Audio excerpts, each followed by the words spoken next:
Herri, þá við erum að fara örlítið á hvort að þessu eftir við erum komin live eftir skjótastík.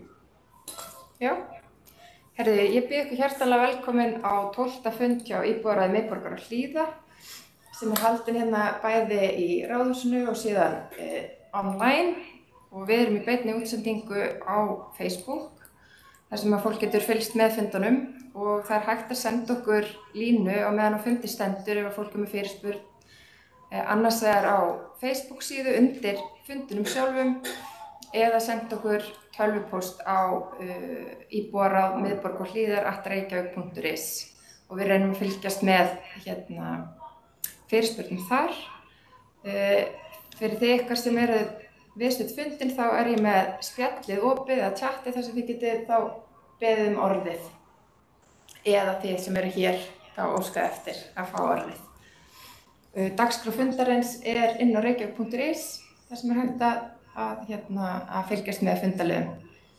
Og við erum með góða gesti á fundinum sem ætla að kynna fyrir okkur verkefni velkomin og við ætlum að fjalla umferðaröryggi, svo eitthvað sé nefnt og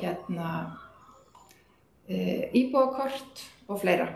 Og ég ætla að bæta við einum lið á fundin frá útsendið dagskrá og það er tilnefning foreldrafélaga. Að þá bjóðum við velkomna Hönnu Björk Valsdóttur sem tekur sæti í stað Kristínar Völu Erlendsdóttur og Lena Víterud tekur sæti varamanns í stað Margrétar Rannviðar.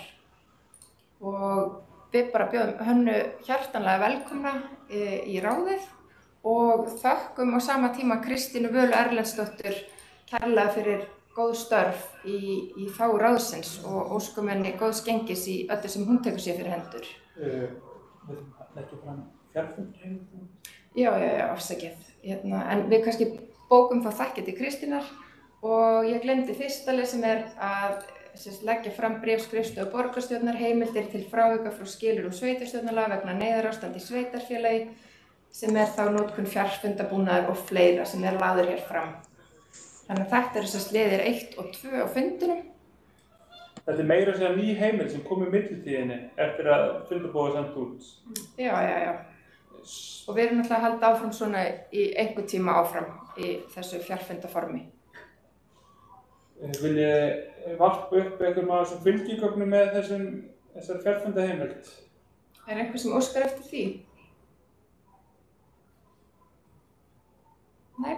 Þetta er ábyggilega 10. fundurinn þar sem ég fer í gegnum þetta, þannig að þetta er gott fyrir mig. Og þá birtum við tilnefningu foreldrafélaginu í hverfinu sem við fórum yfir áðan og bókum undir þessum lið þakkir til Kristínar fyrir góð störf.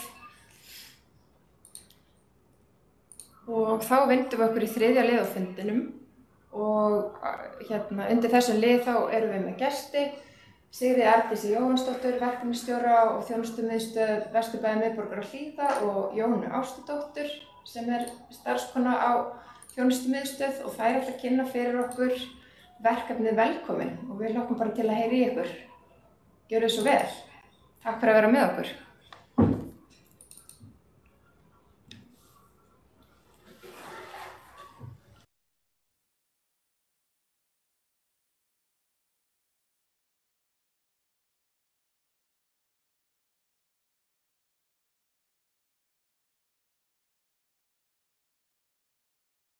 Það þarf víst að kveikja hljóðun áður en maður byrjar að séra gögnunum. En núna?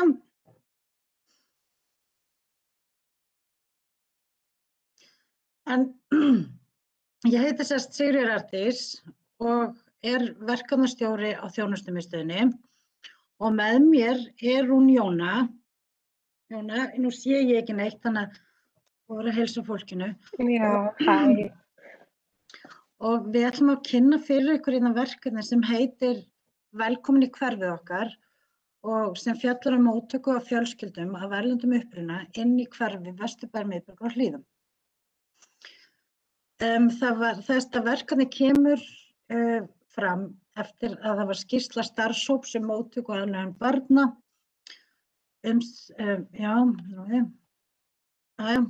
flóttafólks og umsækjendur alþjóðlega vernd í skóla- og frístundastarfi sem er frá 2018 og þar tillögu það að fara á stað í öllum hverfum borgarinnar verkefni sem heitir Velkomin í hverfið okkar. Og með verkefninu er lögð áherslu á heildarnálgun við móttöku nýrra fjölskyldna með börn á leik- og grunnskólaaldri og að verkefni komi fulltrúar grunnskóla sem fyrsti áfangastaður í móttökunni og fulltrúar leikskóla ef barn er á leikskólaaldri, fulltrúar frístundamiðstöðvarinnar og fulltrúar þjónustumiðstöðvarinnar. Sérstaklega verður hugað að fjölskyldum með viðkvæma stöðu að bjóða þau sérstaklega velkomin í hverfið okkar.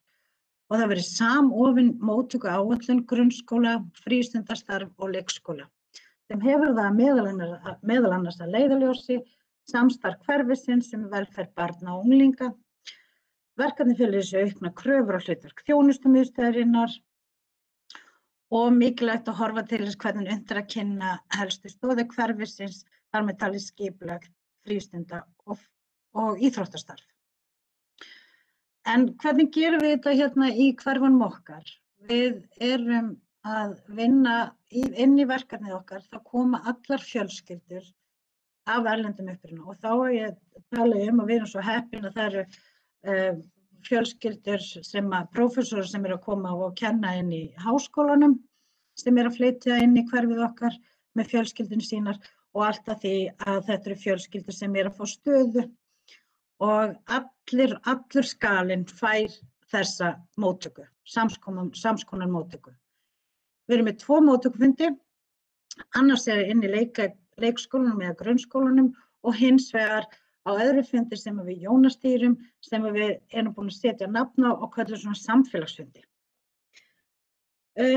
Við skýrðum línur þegar við fórum að vinna verkefni núna bara fyrir ári síðan og þá fundum við fyrir að línurnar voru kannski ekki nægilega skýrar, þannig að við fórum í því að skýra línur og hlutar hvers og eins inn í verkefninu. Af því þarna erum við að tala þetta þverfaglega samstarf, þarna skólarnir, þjónustumiðstöð og frístundamiðstöðin, að við værum bara hver var í hvaða hlutverki og hvaða upplýsingar hver veitti. Við fórum í það að búa til sameiginlega stuðningspunkta, þannig að við erum að vinna eftir sameiginlegum verklagsreglum fyrir þessa 2 fundi. Það eru tengiliðir verkefnisins inn í öllum grunnskólum og inn í þeim leikskólum sem við erum byrjuð með verkefnið í. Við erum með tengilið inn í frá frístundamiðstöðinni og félagsmiðstöðinum og frístundaheimilunum og síðan eru umsjónaraðilar verkefnisins og það eru við Jóna frá þjónustumiðstöðinni. Og mér langaði bara að byrja á því að útskýra nákvæmlega hvernig þetta virkar. Við erum með þessa 2 fundi. Leik- og grunnskólarnir eru ábyrgir fyrir því að boða fyrstu móttökuviðtalið og sjáum að boða túlk.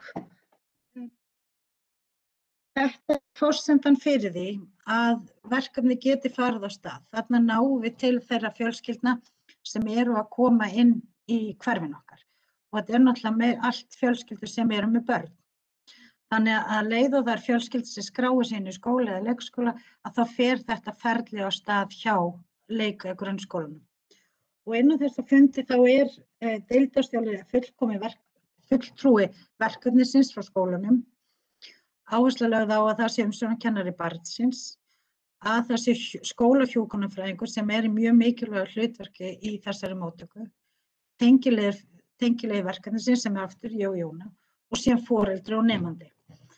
Og mér langaði bara að segja að þarna er líka oft á fundunum sérkennslustjóri eða sérkennari og margir skólar eru farnir að skilgreina strax íslensku kennslu, strax á þessum fundi íslensku kennslu fyrir nemendur sem er mjög gott. Á seinni fundinum sem við boðum á þessum fyrri fundi, þá er það við á þjónustumiðstöðinni sem boðum þann fund og þar aftur erum við með túlk. Og á þeim fundi eru umsjónarmennirnir hérna, Sigga og Jóna. Þegar þetta verkefni var áður, þá vorum við með mjög marga inn á fyrsta fundinum, inn á skólafundinum. Þá voru allir þessi sem koma af skólastarfinu, við vorum með fulltrúa frá frístundinni og þá var fulltrúa frá þjónustumiðstöðinni. Þannig að í þessum breytingaferli sem við fórum í, þá buðum við fulltrúum frá frístundinni að koma og vera með okkur frekar inn á seinni fundinum, af því þar meira rými og líka bara þá er við að dreifa upplýsingunum. Og þetta hefur gefið mjög góða raun. Allir þeir sem hafa komið að þessu verkefni hjá okkur frá frístundinni eru mjög þakklætir fyrir það. Og með því að teygja þetta svona aðeins í sundur, að þá gefum við líka frístundastarfinu aðeins meira vægi og þá höfum við verið að taka inn þætti eins og forvarnir og verndandi þættir. Þannig að við erum aðeins að bæta í kynningunni hvernig svona menning, unglingamenning eða barnamenning í okkar hverfi eða inn í félagsmiðstöðinni eða frístundaheimilunum. Á seinni fundinum erum við líka með verkefnastjóra samfélagshússins og við höldum alltaf alla okkar fundi í samfélagshúsunum. Og við erum í þessu hverfi, erum við svo heppin að við erum með 3 samfélagshús sem gefur það verkum að við getum verið með ýmiss konar starfsemi þar. Inn á þessum húsum okkar, þeir sem ekki þekkja, þá þetta mjög heimilisleg og hugguleg svona húsnæði með fjölbreytni virkni. Það ýmislegt sem þar í gangi, bæði fyrir íbúa, fyrir eldra fólk og svona ýmiss konar námskeið og annað slíkt sem þar inni. Og við bjóðum verkefnastjóra samfélagshúsin inn á þennan fund fyrir okkur til þess að styðja við félagslega virkni foreldrana. Við bjóðum, ef að það félagsráðgjafi í máli barnsins, að þá bjóðum við félagsráðgjafa til að koma líka og einnig ef að barnið með stuðningsfulltrúa eða tengilegu stuðningsþjónustuna okkar, að þá bjóðum við þann aðila líka með fundinn og þetta gert til þess að skapa svona að þau hitti þessa aðila á svona umvefjandi stað. Og við leggjum gríðarlega mikla áherslu á það að öll fjölskyldan mæti á þennan fund og þá erum við að tala ef það afi og amma inn í fjölskyldunni og að flytja líka eða eldri systkini, að þá erum við að bjóða alla velkomna og styðjum við svona alla í fjölskyldunni. Ef það eru eldra fólk þá styðjum við inn í félagslega virkni þeirra og ef það eru ungmenni á aldrinum 18-20 og eitthvað, að þá erum við líka að hlusta þau og styðja við hvernig þau geta annaðhvort komist í nám eða aðstoða við eða kynnta fyrir hvernig það hægt að sækja starf. Já, þarna kemur hún. Inn á skólafundunum að þá erum við með þessa kynningar á skólaumhverfinu, hvernig grunnskólaumhverfi lítur út. Við erum að það eitt af þessi sem við höfum kannski þurft að bæta að samskiptaleiðirnar. Hvernig ætlum við að vera í samskiptum, hvernig ætlar skólinn að vera í samskiptum við þessa fjölskyldu ef hún talar ekki ensku eða ef hún ekki læs eða hún ekki skrifandi. Það þarf að velja á þessum fyrsta fundi sem fjölskyldan kemur inn í skólann, hvaða leiðir ætlum við að nota. Stundum það gott að nýta það sem til staðar, mentorkerfið eða námsfúskerfið, meðan aðrir þurfa að fá símtali eða SMS. Og það alltaf bara leiðir sem skólarnir að velja með hverju fjölskyldu fyrir sig. Við leggjum mikla áherslu á foreldrasamstarfið og þarna erum við að tala þáttaka foreldra inn í skólasamfélaginu. Við erum að tala foreldrafélögin, við erum að tala skólaráðin, þannig að foreldra átti sig á því hvernig þáttaka þeirra, eða hvað kröfur eru gerðar til þáttaka þeirra inn í skólastarfinu. Og síðan þetta hlutur skólahjúkrunarfræðingsins mjög mikilvægt, bæði varðandi heilsufar og upplýsingar heilsugæslu, upplýsingar tannheilsu barna og hvernig tannlæknaþjónustan hérna. Inn á seinna, einhverjar spurningar? Nei, ok, þá held ég bara áfram og þið byrjið bara eftir. Og síðan inn á samfélagsfundina, þá náttúrulega erum við að vinna mjög mikið með þessa upplýsingagjöf hvernig umhverfið okkar lítur út. Við leggjum áherslu á, það til dæmis, þarna eru frístundin að kynna sitt starf og styðja við skráningar ef það er vilji fyrir því. Sé ekki alveg glæruna mína fyrirgefið þið. Með þessa kynningu á hverfinu og þá höfum við gert gríðarlega stórt og flott kort fyrir öll hverfin með svona helstu kennileitum og erum með þau og sýnum svona hvernig hverfi lítur út. Við tölum líka svolítið hvaða menning inn í hverfinu. Það sem að til dæmis eins og heilsuefling, það heilsueflandi samfélag í gangi hjá Reykjavíkurborg eins og þið vitið og þá ræðum við það líka. Og þá kynnum við með því gönguleiðir og hlaupaleiðir og þessi grænu svæði sem í hverju hverfi fyrir sig. Við aðstöðum við skráningu og setjum upp þessi kerfi sem á skólarnir eða þau kerfi sem þarf að setja upp í til dæmis eins og síma. Styðjum við og aðstöðum við ef það eru Facebook-grúpur inn í foreldragrúpur á Facebook. Við styðjum við og aðstöðum við skráningu í mat og annað slíkt. Við vinnum með þessa félagslegu virkni, við spyrjum á hverjum fundi með börnin hvað það sem þau hafa áhuga á, hvað það sem þau vilja, hvað það sem þau langar að gera og við styðjum við það og við styðjum við það alla leið. Samfélagshúsin okkar, við erum mjög stolt af samfélagshúsunum okkar af því að það svo mikil virkni og það svo gott plattform til þess að bjóða fjölskyldunar inn á þann stað. Þannig að við erum með þessa öflugu kynningu á því.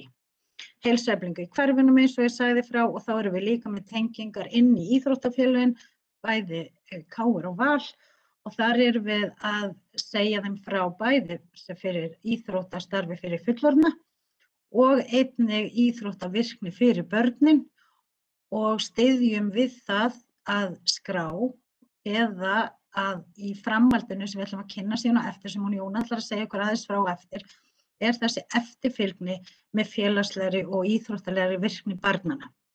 En það var svolítið svona annað verkefni sem fór á stað hérna í sumar sem við segjum okkur betur frá. Við kynnum fyrir þeim hvar heilsugæslustöðin í hverfinu og hvað heilsugæslustöð þau tilheyra og einnig minnum við aftur á varðandi tannheilsuna. Það svona eitthvað, það hópur sem að fólk eða hópur fjölskyldum sem að þarf svona að heyra að tala það og segja líka frá því hvernig þetta virkar allt saman hjá okkur og síðan erum við í því að svara spurningum og vangaveltum sem koma upp. Þessi stuðningur við félagslega virkni, við ætlum að bara erum með sérstaklega, hún Jóna segir okkur aðeins frá því eftir, en það svolítið svona rauði þráðurinn í samtalinu því við vitum hversu mikilvægt það að fjölskylda sem nýkomin til landsins fái svona félagslega virkni og það svolítið gaman að segja frá því núna að við vorum að taka á móti, vorum að gera tilraun, við Jón erum alltaf að gera okkur tilraun og pröfa eitthvað nýtt og hugsa svolítið út fyrir kassan og við vorum með 3 fjölskyldur sem voru að flytja hérna til landsins, frekar stöðuga fjölskyldur, ítölsk, brasilísk og frá Litháen og við ákveðum að bjóða þessar fjölskyldur saman á fund, tengja það saman og vera með svona saman svona samfélagsfund og úr því var eitthvað bara yndislegt dýnamík þar sem þær kynntust og mynduðu kontakt og eru að koma inn í sjálfboðaliða starf inn í samfélagshúsunum okkar. Ætla að aðstoða okkur við að byggja upp verkefni sem við erum að fara á stað með sem heita foreldramorgnar. En það heitir reyndar morgunkaffi ætla að kalla það. Og þarna erum við með menntaða einstaklingar sem ekki að fá vinnu, ekki komin alveg á stað inn í samfélagi en þarna fá þau svona viss tækifæri til þess að aðlagast betur. Við erum í gríðarlega öflugu og góðu samstarf bæði íþróttafélaginu okkar KR og Val og við svoleiðis sveigjanleikinn hjá þeim mjög mikill. Þeir eru bæði með sveigjanleika í skráningu, sveigjanleika í vali, að þegar barnið skráir sig og kannski ekki viss hvernig íþróttafélag fungerar, að þá fær það möguleika á að pröfa allar þær íþróttagreinar sem eru í boði innan íþróttafélagsins, þannig að það fær smá svona aðlögun og síðan eftir 3 mánuði eða eftir því sem hentar getur það valið, mér finnst skemmtilegast í handbolta eða körfubolta og þá fer skráningin þannig fram. Einnig með greiðslur og skráningu, það bara, við erum að vera mjög ánægð með íþróttaklúbbinn okkar. Til þess að við látum ekki þessa íþróttavirkni stoppa, þá erum við líka með fatnað, til staðar skó og fatnað sem við Jón söfnum að okkur, þannig að við getum afhent svona byrjanda fatnað fyrir þær fjölskyldur sem ekki hafa tök á að kaupa íþróttafatnað fyrir börnin. Enda það svolítið dýr faktor. Ég setti hérna velkomin verkefni í leikskólana. Það var lögð áhersla að við myndum fara með þetta að byrja verkefni inn í grunnskólanum sem við gerðum og allir grunnskólar í hverfinu okkar eða Reykjavíkur grunnskólanir, einkaskólanir eru ekki inn í þessu verkefni. Að núna erum við að fara á stað með leikskólana og við erum með 4 leikskóla í svona tilraun og við óskuðum eftir því að það beðnum að taka þátt í því og Drafnasteinn og Miðborg eru þáttakendur í verkefninu velkomin í hverfi leikskóla hlutin.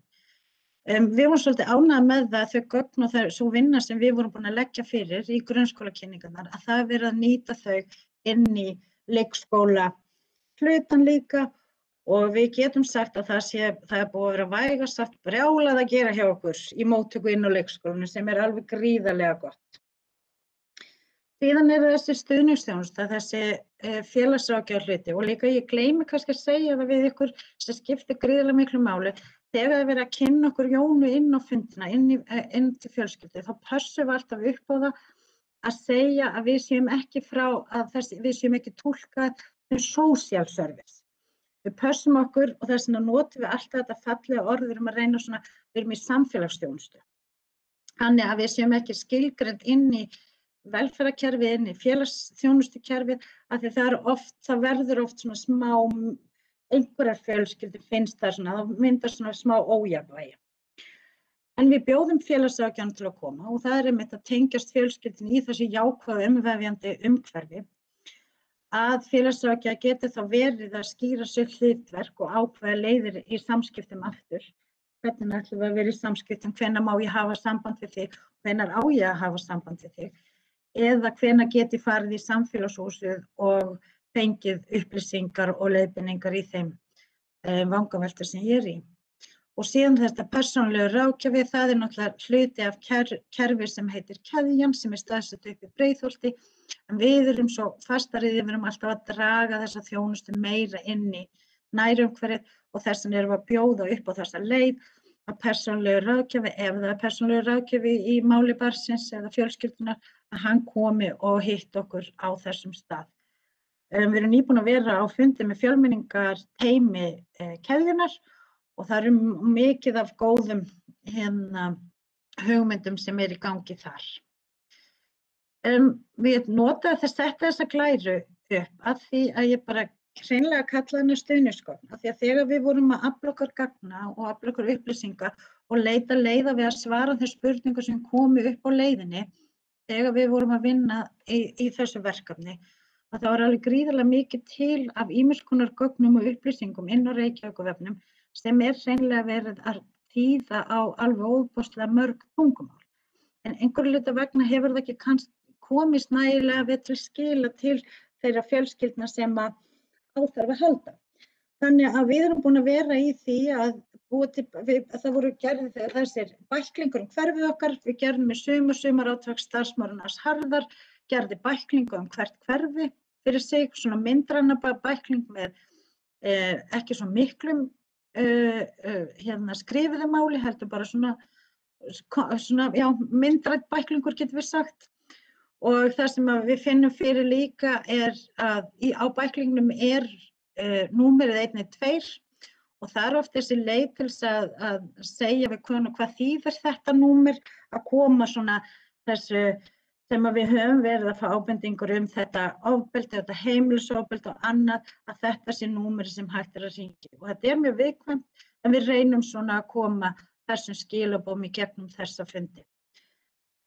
Kort af hverfinu, ég meira að segja með, ég var að hugsa ef við erum með tíma þá kannski getum við sýnt ykkur kortið ykkar af hverfunum sem Miðbæ og Hlíðum. Við sjáum til hvernig tími vinnst með okkur.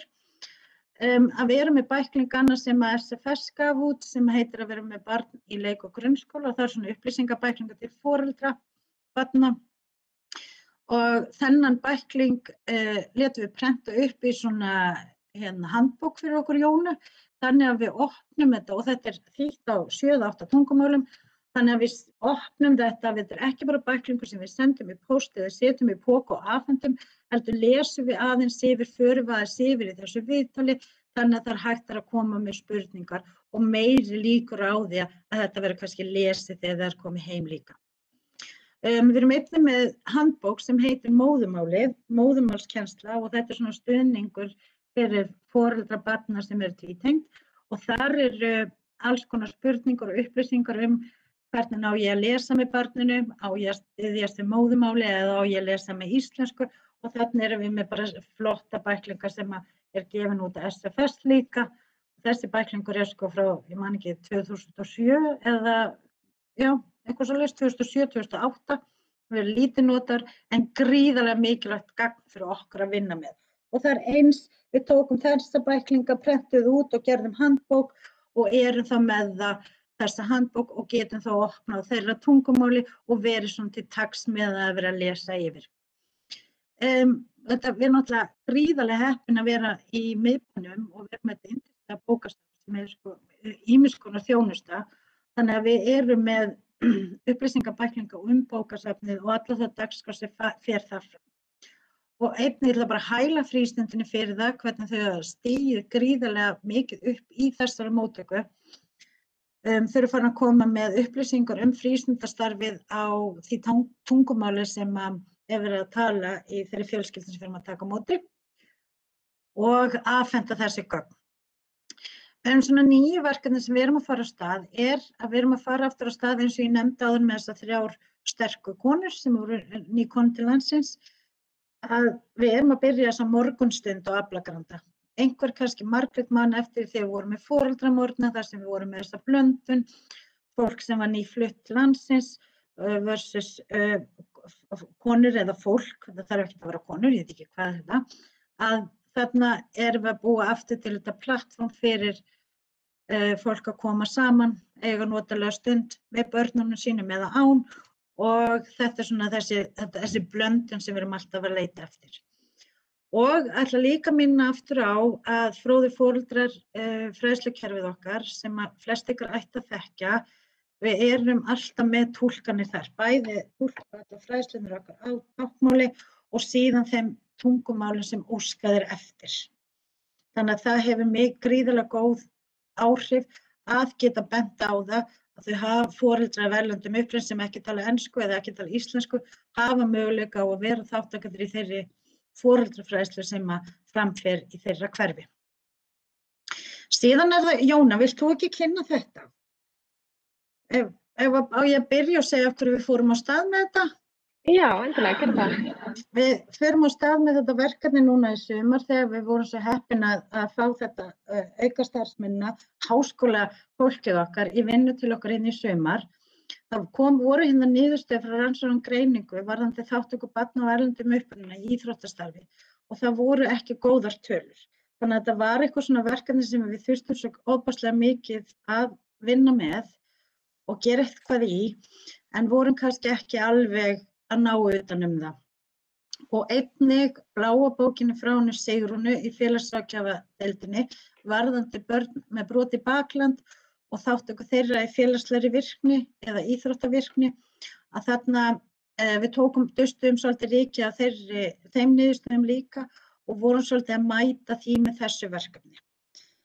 Og bara boltinn til þín, Jóna, ég skal hafa opið ef að það...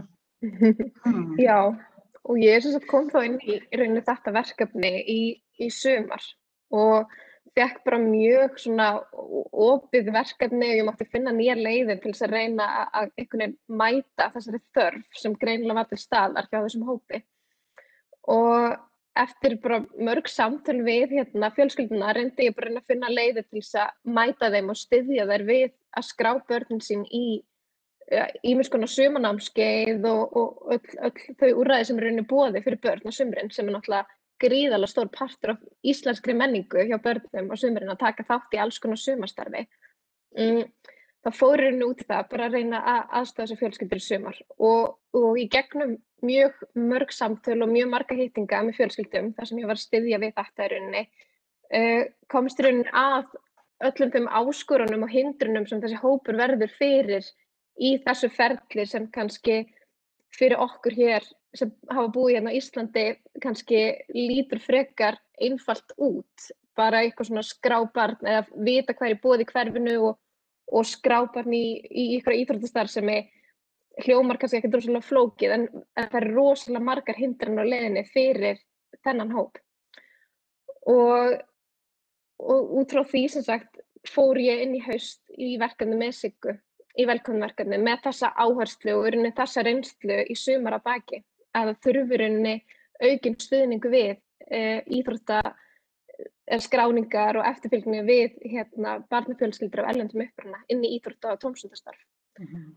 Og við erum náttúrulega bara búin að móta ótrúlega gott samstarf eins og Sigga segir við íþróttafélögin og það er náttúrulega bara grundvöllurinn fyrir svona góðu gengi, bara hvað íþróttafélögin er búin að taka ótrúlega vel á móti þessi verkefni okkar og þessum fjölskyldum sem við erum að tengja inn í íþróttastarfið.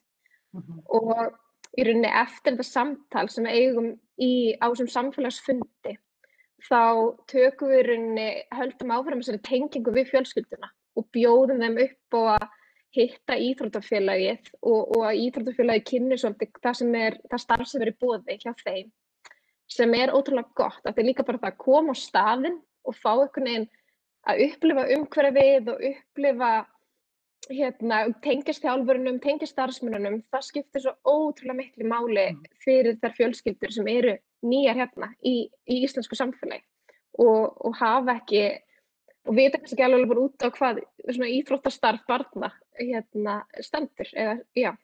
Þannig að þetta hefur verið ótrúlega gott samstarf á milli og þarna erum við að aðstoða við skráningar og bjóðum fjölskyldunum að tengjast eða taka þátturinn í þessu sveigjanlega starfi sem íþróttafélagið er búin að bjóða okkur. Að krakkarnir megi bara svolítið finna út hvað hentar þeim, fá að prófa mismunandi íþróttagreinar án þess að einhver formleg skráning eða rauninni að fjárhagur standi í veginn fyrir, sem er náttúrulega bara gríðarlega gott og mikilvægt, svona fyrstu skref fyrir þessar fjölskyldur. Og já, Sem náttúrulega, já, bara æðislegt og líka bara þetta að það sem að skipta líka svo miklu máli og Jóna er náttúrulega búin að byggja upp þetta verkefni algjörlega frábærlega, að tengja hlutverk foreldra aftur, að foreldra komin í íþróttafélag, foreldra áttir sá því að við erum með menntaða þjálfara og starfsmenn sem eru á svæðinu og aftur þessi verndandi hvað íþróttir er stór verndandi þáttur í lífi íslenska barna. Og síðan er það þessi stuðningur og eftirfylgni að það er líka þetta að barnið er farið á stað, það er mætt á æfingar, en oft kemur upp einhverja hindranir á leiðinni, þannig að Jóna er í eftirfylgni og stuðning svolítið lengi við hvert barn fyrir sig. Og við erum líka búin að móta leiðir fyrir íþróttafélagið til að hafa samband við okkur ef upp kom einhver vandi eftir að barnið er farið á stað inn í íþróttavirknina. Og sá vandi er oft bara einhverjar upplýsingar eða svona einfaldir hlutir sem að verða oft til þess að kannski barn hættir að mæta eða fjölskyldur eru ekki með réttar upplýsingar æfingatíma. Þetta er oft svo ótrúlega lítilvægir hlutir sem svo auðvelt er að leysa ef að fjölskyldur eru kannski bara með tengilið sem þau geta haft samband við eins og okkur Siggu núna og íþróttafélögin líka. Þannig að þetta sé svona samstarf og endalegt samtal þetta sem er svo mikilvægt. Við hendum þeim bara ekkert inn í val og fótboltann og skiljum þar eftir. Það gerum við. Nákvæmlega.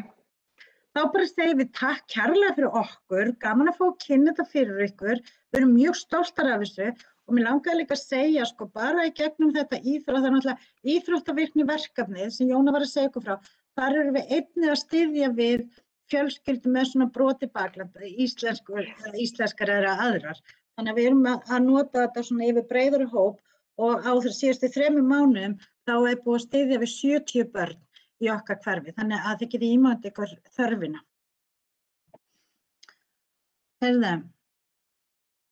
Glæsilegt. Þakka ykkur alveg kærlega fyrir góða kynningu á þessu bara stórkostlega og þarfa verkefni. Bara ótrúlega magnaði að fá að vita hvað þeir eru að gera og hvað þræðirnir liggja víða og hvað margir eru að koma að þessu líka.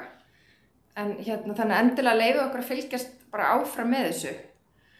Og ég er með spurningar og ég veit að Sigfús er með spurningu og kannski einhverju fleiri. En ég er með svona tvennt sem ég langar að beina til ykkar og það er bara annars vegar kannski að segja, ef þið getur sagt örlítið frá samfélagshúsunum í miðborgarlíðum af því að ég veit alveg að það er ekki allir sem þekkja til þeirra eða hvar þau eru. Og svo bara sko, við sem íbúaráð, kannski áhugavert aðeins að spá í því bara hvort við getum eitthvað komið inn í þetta verkefni, hvernig við getum stutt við í rauninni bara þetta starf. Og svo erum við náttúrulega foreldrar í hverfinu og íbúar í hverfunum og með börn í grunnskóla og leikskóla í íþróttafélögunum og mér finnst svo áhugavert einhvern veginn að hvort við getum gert eitthvað á þeim vettvangi sem einhvers konar, þú veist, er hægt að búa til einhvers konar þátt inn í þetta sem þeir eru með sem væri svona vinafjölskylda sem að væri þá tengiliðurinn í grunnskólanum eða tengiliðurinn í leikskólanum eða í íþróttafélaginu og ég ræddi aðeins Siggu þegar fyrir fundinn og þú varst að nefna Sigga hefði verið eitthvað svipað gert í Vesturbænum. Já, við erum með samskonar í Vesturbænum. Hvort við getum innleitt þetta einhvern veginn hjá okkur í tengslu við íbúasamtökin, í tengslu við foreldrafélögin eða hvað vettvangur sé kannski réttur fyrir það. Hvað segið þið um það? Fyrstulega bara til þess að svara þessari þáttöku íbúa eða þáttöku hverfisins inn í svona verkefni að þá til dæmis eins og eða þetta morgunkaffi að tala það, láta vita af því þannig að það svo gríðarlega mikilvægt við náum bara aðal markmið svona morgunkaffis að vera með blöndun af íbúum sem búa í þessu hverfi. Og að tala það og auglýsa það og ræða það á þeim vettvangi þar sem þið tengist, til dæmis eins og leikskólana, að láta vita af því. Þannig að, og síðan erum við erum það svo óbærslega margt í gangi hjá okkur sem að verið að vinna, við erum bara ekki komið með það á stað. Foreldrabátarnir að fara af stað. Við erum búin að horfa mikið til þessa verkefni sem að Vesturbæjarskóli var með varðandi svona vinafjölskyldukonsept af því að það svo gríðarlega þörf á því og þetta einhvern veginn svo einfalt að koma því framkvæmd að það þarf að hafa tíma og ráðrúm til þess að auglýsa það að því að fyrsta skref alltaf að fá fjölskyldunar sem eru íbúar í hverfunum til þess að vilja koma og vera með. Af því að við erum með fjölskyldunum bara tilbúna til þess að taka á móti. Var það á ykkar vettvangi eða var það unnið á vettvangi foreldrafélagana eða skólana eða?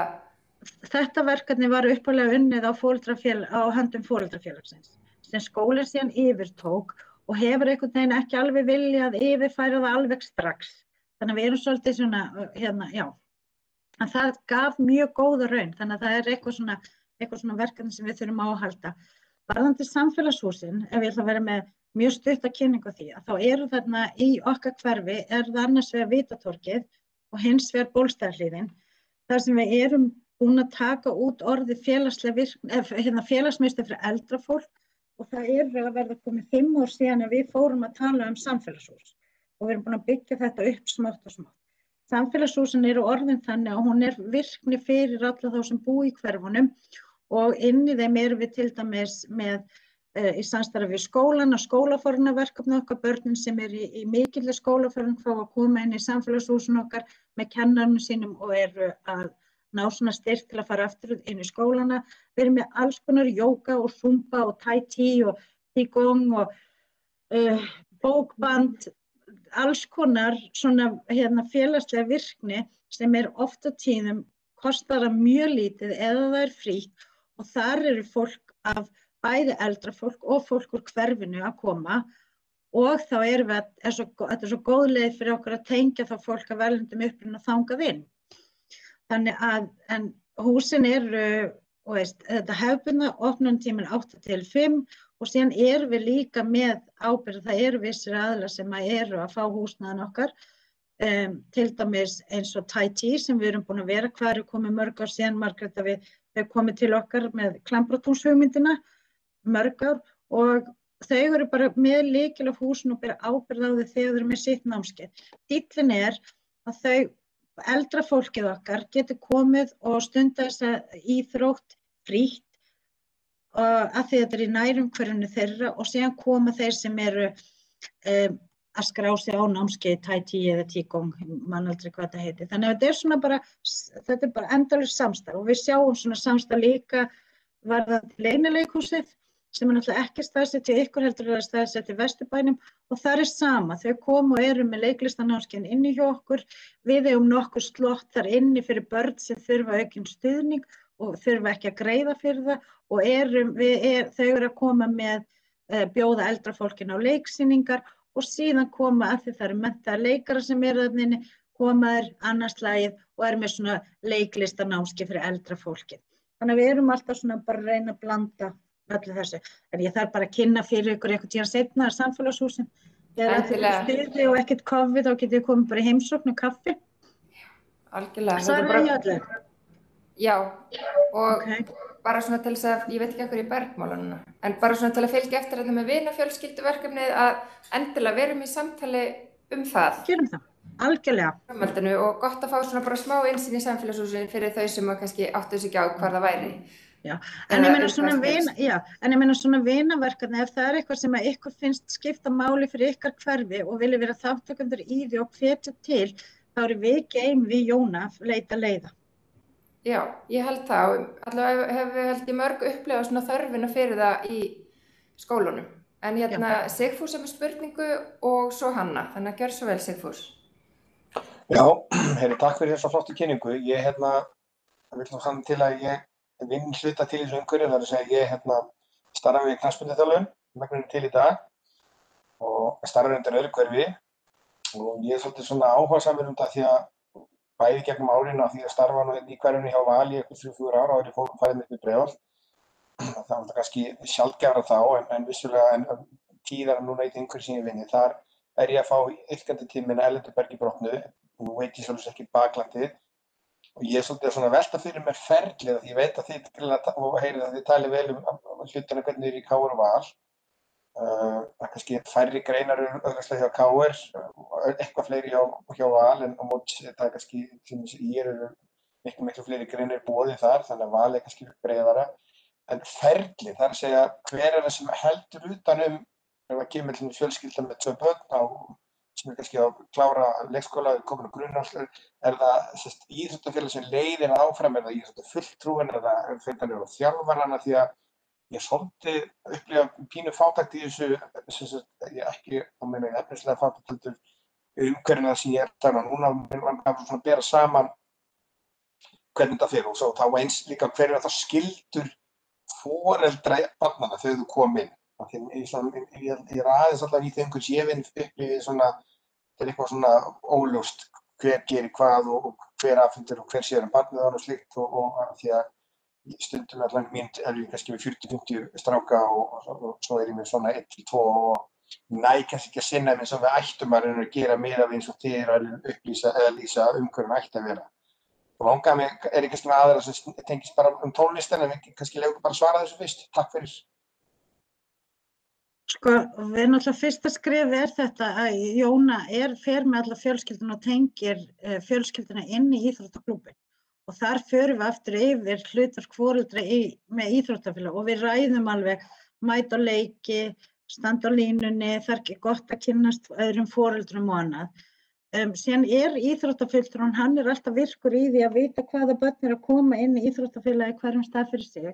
Og það þannig að KR-ingarnir eru með miklu fleiri möguleika á íþróttagreinum heldur nokkur sinnum Valur. Valur bara með eiginlega 3 íþróttagreini hjá sér. Þannig að til dæmis KR-ingarnir komið með rafíþróttadeild þar sem verið að nýta mjög vel. En það þessi fyrsta snerting, Jóna kemur með, við erum alltaf með, það túlkur með, fjölskylda fær þessu upplýsingar tengist íþróttafulltrúnum. Það íþróttafulltrúin á að vera búin að tala við þjálfarana og stundum koma þjálfararnir með inn á fund til að hitta fjölskylduna og fara sér yfir, fara æfingafatnaðar og hvernig þetta lítur þetta út. Þetta sem við ræddum áðan varðandi stuðning og eftirfylgni hjá henni Jónu, það líka þessi stuðningur, það á báða bóga. Að fjölskyldan geti haft samband, þetta ekki að ganga og líka ef að íþróttafélagi það að koma upp einhverjar hnökrar á þessu, að þá haft samband líka við okkur og við reynum að leita leiða. Íþróttafélagin mjög tilbúin til að fara í aukið samstarf og vilja fá svona Nú erum við bara í þeim fasi að vinna það með VAR, að þeir vilja fá auknar upplýsingar hvaða einstaklingar þeir eru sem eru að fara í gegnum verkefnið, þannig að þeir getur stutt ennþá betur við það. Að leið og þeir sjá að þetta barn ekki búið að mæta í þetta langan tíma, að þá eitthvað sem fer strax á stað, heyrðu, ok, þetta velkomið verkefni, þetta velkomið barn, höfum sambandi við Siggu og Jónu og förum og skoðum. Og þá förum við þá að leita leið, ok, hvað kom upp á? Vantaði skó eða hvað það? Og þá bara, við erum svona reyna að tryggja eins, svona hafa þetta eins styðjandi eins og mögulegt er. Auðvitað það þannig að það eru margar hindranir sem að koma upp. Það eru þjálfarar með kannski einn þjálfari kannski með 20-25 einstaklinga á æfingu og þú ert með eitt barn sem ekki tala íslensku eða ensku, að þá það náttúrulega hindrun. En þetta mjög gott umhverfi fyrir barn sem að aðlagast íslensku umhverfi að vera inn í þessari virkni og vera inn í þessu íslenska málumhverfi, ef við getum orðað þannig. En við erum líka, af hverju erum við að leggja svona áherslu á persónulega ráðgjafa og keðjuna og félagsráðgjafann, að við erum að tengja það líka eins og persónulega ráðgjafa. Ef það eina sem barnið vill og hefur rétt á að vera með persónulega ráðgjafa, af hverju fer hann þá ekki á styðu við barnið á fótboltaæfingum eða handboltaæfingum eða sundæfingum. Þannig að við erum að reyna að nýta öll þau tæki og tól sem við eigum inn í kerfinu okkar til þess að það sé styðjandi á réttum stöðum. Að það sé ekki þetta persónulega ráðgjafi sem fer í bíó með frænku 2 sinnum í viku, heldur að hann sé að koma og nýtast inn það sem barnið vill vera, en þarf kannski þennan auka stuðning. En við erum einmitt bara, núna í morgun erum við einmitt að ræða það við val að vera með aukna kynningu á verkefninu fyrir alla þjálfara félagsins. Þannig að við séum endalaust að vinna með það að upplýsingarnar séu að komast og líka benda á þessar leiðir. Hvaða leiðir ætlum við að fara til þess að vera meira styðjandi við þennan hóp. Og þetta verklag náttúrulega frekar nýtilkomið og þannig ennþá í mótun og það náttúrulega mikið í mótun í samstarfi við íþróttafélögum. Þannig að auðvitað koma upp einhverja áskoranir hjá þeim sem við reynum þá að leysa í sameiningu með stuðningi frá okkur. Þannig að þetta algjörlega, við erum bara í stöðugu samtali hvernig við getum þróað þetta og gert það betra fyrir fjölskyldunar. Og síðan ætla ég að segja þetta, því ég þekki ykkur eiginlega öll þarna inni, að það má líka skoða það að Breiðholti með tilraunaverkefni, þar sem við erum að leggja gríðarlega mikið fjármagn, akkurat í þetta sem þú ert að segja, Sigfús, að styðja við börnin, og ef að það ekki nýtt, af því að við erum klárlega akkurat að vinna þessa vinnu sem að þá írengarnir eiga að vera að vinna. Þannig að þú þarft bara að ýta og vera harður. Það er mikið peningum frá í Breiðholtinu. Já, takk kærlega fyrir þetta. Hanna, þú varst með spurningu.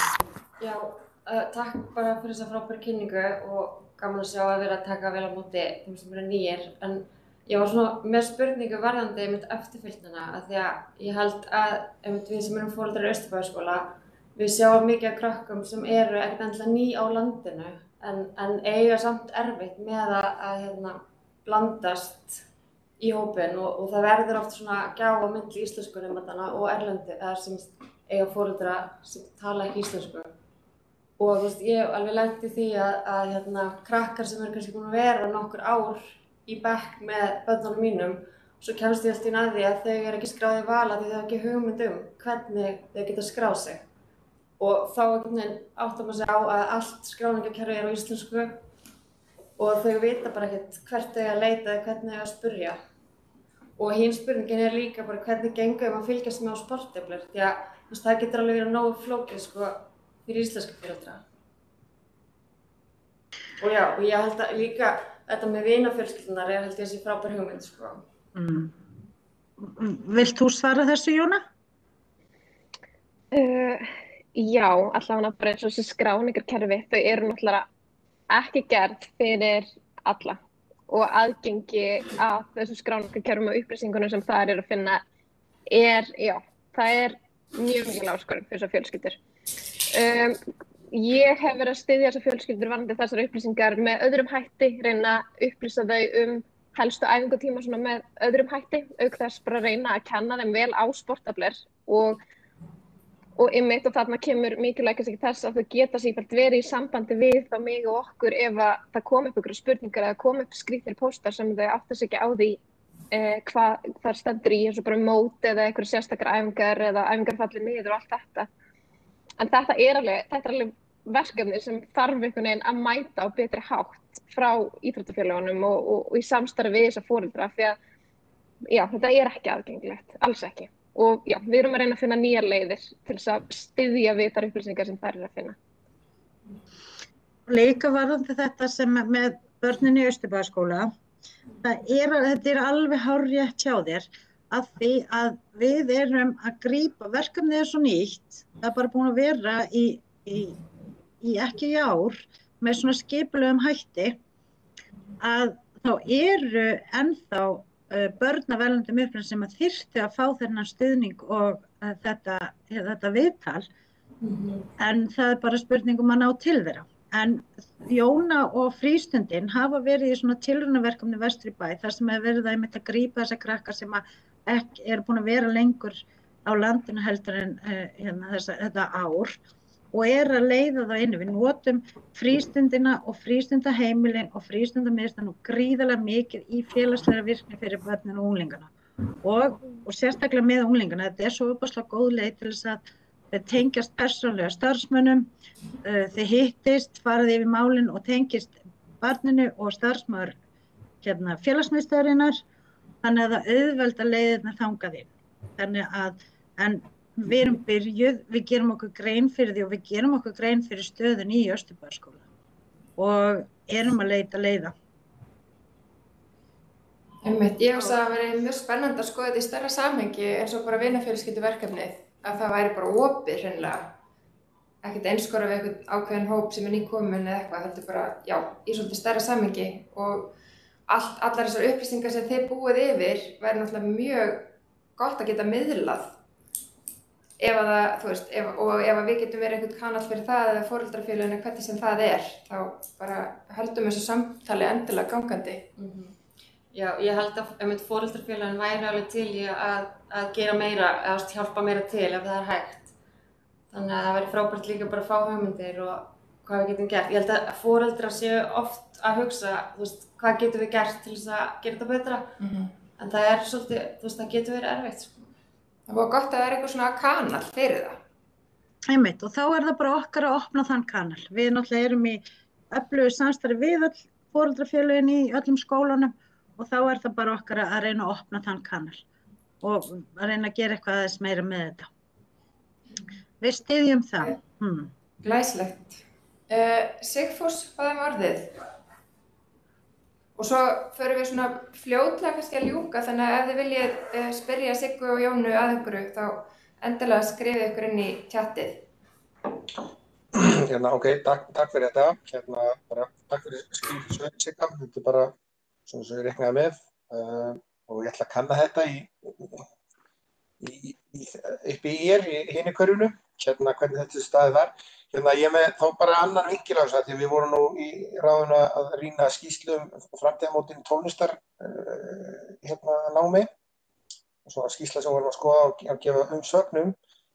Ég hjó eftir því í þeirri skýrslu var mjög lítið talað börn af erlendu bergibrotin, bara eiginlega ekki neitt. Og ég vakti athygli fyrir formann ráðsins að það finnst mér vant að ég bara svona spá í auðvitað tónlistarnám kannski annars eða öðruvísi uppbyggt, þetta er kannski ákveðin íþróttastarf en kannski meira til lengri tíma og börn kannski geta haft flóknari stöðu hvað það varðar. En er eitthvað svona, er það að gera svipaða hluti fyrir þá sem að sýna því áhuga að geta farið í tónlistarnám og svona tekið það til? Sko, já, bara að því það kannski við leggjum áherslu á félagslega og íþróttavirkni. Íþróttavirkni það er bara svo mikið af fólk, börnum sem vilja fara þangað inn.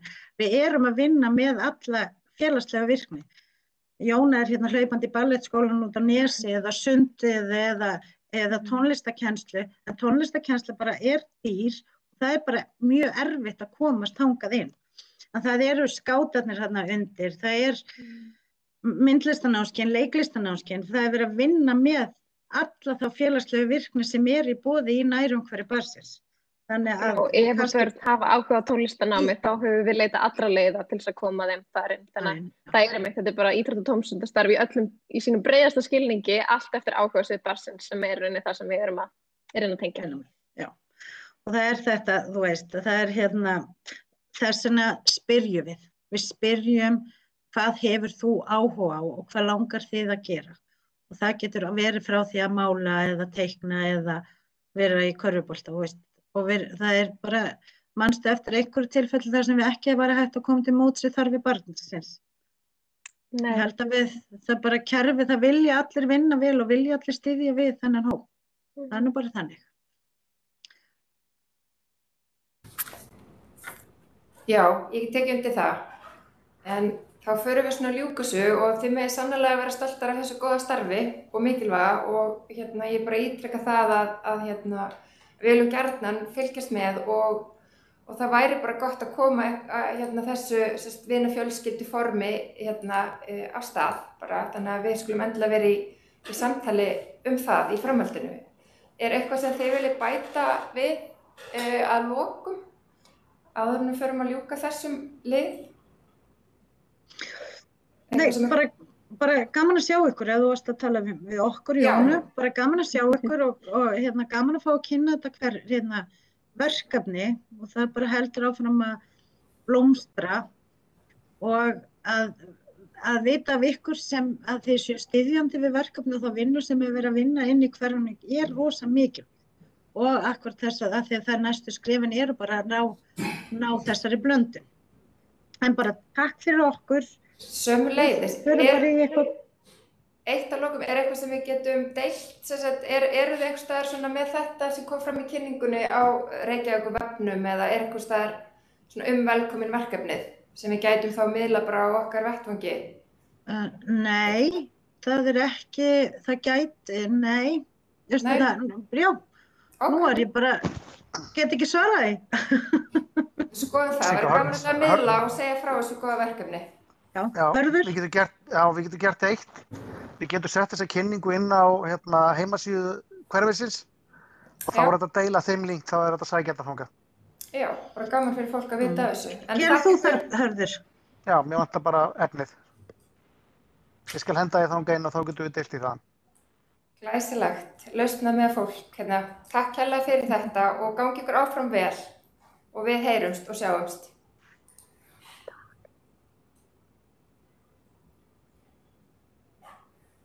Já, við þökkum Sigríði og Jónu kærlega fyrir þessa góðu kynningu og ég legg bara til að við bókum undir þessum lið þetta verkefni og ég veit ekki alveg nákvæmlega hvernig við getum orðað það en sem sagt að við bókum það að við þökkum fyrir kynningu þessu mikilvæga verkefni og eins og við höfum heyrt að þá eru að koma fleiri, eða sem sagt það alltaf fjölga fjölskyldum og erlendum uppruna sem að koma í hverfið okkar, þannig að bara þetta mikils virði og ég myndi vilja að við myndum bóka að íbúaráðið í samstarfi við íbúasamtök og foreldrafélög myndi óska eftir samstarfi við þjónustumiðstöð Vesturbæjar miðborgar Hlíða við að útfæra þetta vinafjölskylduverkefni í miðborg og Hlíðum.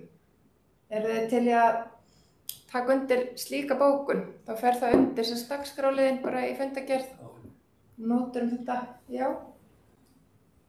Mjög gott verkefni. Já, þannig að eru þið sátt við þetta eins og ég sagði það, viljið bæta einhverju við?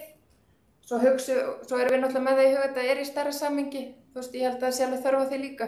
En, já, ok, takk fyrir það og sendi ég þessa bókun á þig, Heimir. Yes. Ertu með hana getur sett hana bara að chatti eða? Já, ég skal gera það. Þá getur við bara að lesa hana snöggast yfir og Já. Það getur svona að spyrja varð.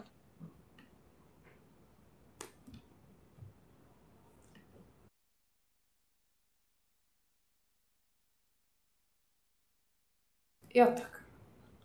Það ekki að fá samþykki fundarins fyrir því. Þú sér það, já, bara með réttri stafsetningu. Þú sér þessa inn á chattinu, Heimir, já. Þannig að og ég var búin að orða þetta við bæði á fundi með foreldrafélögunum og sömuleiðis á fundi með íbúasamtökunum. Þannig að, og allir tóku vel í. Takk fyrir. Þá bið ég leyfi fundarins að bæta við dagskrárlið og það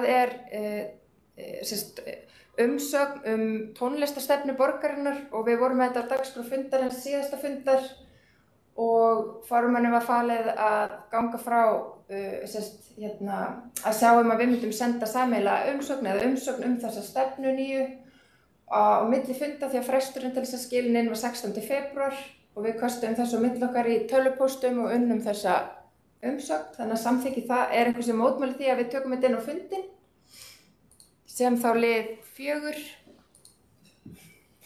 Þannig að þá bið ég heimum að varpa upp umsögninni og ber hana hér og ég kannski reif hana aðeins. Við tókum svona aðalatriðin í umsögninni frá okkur var að það þyrfti að rýna sérstaklega aðgengi barna af erlendum uppruna og fatlaðra barna að tónlistarnámi og koma með tillögur að aðgerðum til þess að auka aðgengi þeirra að tónlistarnámi og óskum eftir því að þetta yrði sent til aðgengis og samráðsnefndar í málefnum fatlaðs fólks til umsagnar. Einnig var liður að rýna þyrfti aðstöðu til tónsköpunar, samspils og spuna í víðu samhengi, að það væri æfingaaðstaða fyrir hljómsveitir, ungmenni og grasrótarstarf í hverfunum sjálfum, eins og til að mynda í spennistöðinni, það ágætis aðstaða, en þyrfti helst að vera bara tekið mið af því. Og svo var einn liður þar sem var skoða vel á hvað forsendum ný hljómsveit, ný skólahljómsveit væri til og hvar mest þörf fyrir hana. Og svo það útlistað nánar í umsögninni fyrir neðan og þá ber ég þessa umsögn upp til staðfestingar. Við þurfum að gera það með formlegum hætti alltaf á fundi ráðsins. Einhver sem vill taka til máls eða viljið þið gefa merki að þið samþykkið? Sigfús, ég sé þig ekki. En þú segir samþykki, var það ekki? Já, það var þetta, já. Þá skoðast það samþykkt af öllum ráðsmeðlimum. Og þá förum við bara áfram í næsta lið. Er það ekki Heimir? Er þetta komið? Og það liður 5. Fyrirgefðu, fæ ég orðið bara þennan lið, bara rétt áður við förum? Já, gjör svo vel. Ok. Ég lúslas þessa skýrslu og bara svona svo að það kom fram, það kom með vel óvart hvað ég fannst að vanta annað nokkra liði sem við erum alltaf bara að taka á og sérstaklega sem snýri að börnum á erlendu bergi og svo fallið á. Mér var svolítið skrítið og þetta var ekki nákvæmlega á þessi skýrslunni en vonandi verður þetta bara til gagns þannig að menn kannski eitthvað endurskoði og komi með eitthvað tilbaka til okkur. Takk. Já. Takk. Við tökum öll undir það. Þá förum við áfram í 5. lið á dagskrá sem öryggi vegfarenda við Lönguhlíð norðanmegin Miklubrautar og þetta höfum við rætt hér áður og fengi erindi frá íbúum bæði þegar vorum að vinna til að mynda umsögnum hámarkshraðaáætlun og svo sendi íbúi til okkar erindi þar sem var verið að fjalla sérstaklega beygjuljósin upp úr Flókagötunni og til hægri í Lönguhlíðina þar sem ekki beygjuljós og þetta svona Langahlíðin að koma upp í ólíku samhengi þar sem að fólki finnst ekki gangandi og hjólandi vegfarendur finnst þeir ekki öruggir og við höfum svona svolítið rætt að hvað sé og ekki kannski verið heldur svona alveg að sammála hvað sé réttast hvað aðgerð sé rétt að grípa til og þá neðri Langahlíðin, það búið að taka hann í gegn og það búið að þrengja hana og búið til hjólaleið og svona en efri hlutin það er ennþá töluvert hröð umferð og 2 akreinar sikkur megin og ég í rauninni bara að leggja til að við sendum þá fyrirspurn inn á umhverfis- og mig langar til þess að leggja það til að við sendum fyrirspurn til umhverfis- og skipulagssviðs þar sem að við í rauninni óskum bara eftir upplýsingar og upplýsingar frá sérfræðingum hvaða aðgerðir þau telja að grípa til þess að auka öryggi gangandi og hjólandi við götuna og draga úr hraðari umferð og sömuleiðis að bæta þó við hvort það liggi fyrir aðgerðir og tímaáætlun fyrir framkvæmdir. Þannig að við séum rætt að hvort að við að leggja til einhverjar ákveðnar aðgerðir, en ég held að sé bara rétt að við köllum eftir upplýsingum hvað þetta varðar. Þannig að það er svona mín tillaga að við sendum fyrirspurn til umhverfis- og skipulagssviðs þar sem við útlýsum það að íbúar í Hlíðunum hafa bent ítrekað á að auka þurfi öryggi gangandi og hjólandi vegfarandi við Löngulíð norðan megin Miklubrautar og við óskum eftir upplýsingum hvaða aðgerðir umhverfis- og skipulagssvið telur að grípa til þess að auka öryggi gangandi og hjólandi við götuna og draga úr hraðari umferð og hvort það liggi fyrir aðgerðir og tímaáætlun fyrir framkvæmdir. Ég skal deila þessu með ykkur inn á tjattið og Sigfús er búinn að biðja orðið, gjörðu svo vel. Ég fell frá orðinu, ég sé að það sem ég ætla að tala meira í næsta lið, þannig ég fell frá því í bili. Ok. Einhver annar sem vil taka til máls? Já, ég var enda búinn að því á undan Sigfúsi, en gott og vel. Ég fyrirgefðu Örn minn, ég sá þig ekki. Ekkert mál. Eina sem er bara því við erum búin að taka þessu umræðu svo oft líka, ágætt að þau viti þetta, þessi sem eru nýir á hennu, að við höfum rætt þetta og það svona verið svona smá blæbrigðamunur á nálgun á umferðaröryggisumræðunni inn í íbúðaráðinu.